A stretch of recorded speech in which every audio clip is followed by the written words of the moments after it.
Lincoln versus Davis. Abraham Lincoln, the President of the Union, and Jefferson Davis, the President of the Confederacy, were both skilled leaders. Both were born in Kentucky, but Davis had moved to Mississippi and Lincoln had moved to Illinois. Lincoln trained as a lawyer. Davis, a West Point graduate, became an Army officer. Both served in Washington, D.C. Lincoln and Davis faced different challenges as the war began. The South had fewer resources than the North, but it had better military leaders and stronger reasons to fight. The two men were different in their wartime strategies, too.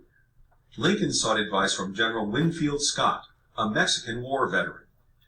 Scott planned a three-part strategy.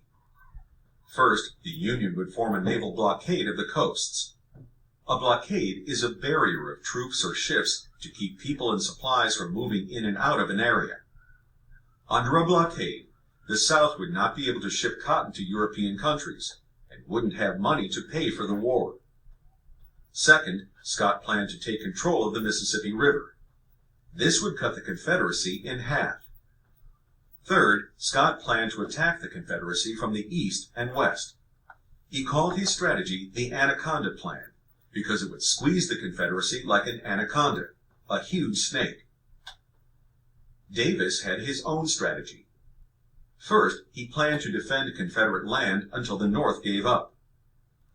Southerners believed that Union troops would quit fighting because they weren't defending their own land.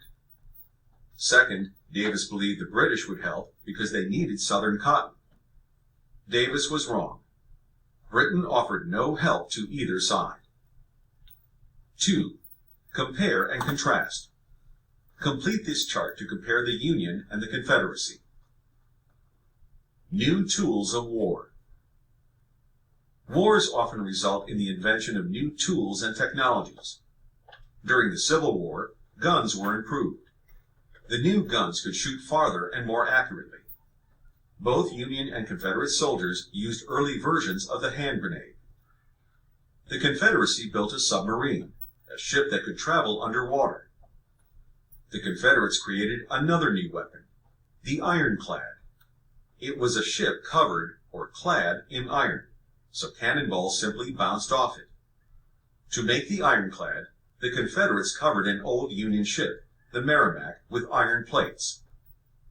They named it the Virginia. The Virginia successfully sank several Union ships. The Union built its own ironclad, the Monitor, which fought the Virginia. Since both ships were ironclads, they were unable to cause serious damage to each other. 3. Create a newspaper headline for the Battle of the Monitor and the Virginia.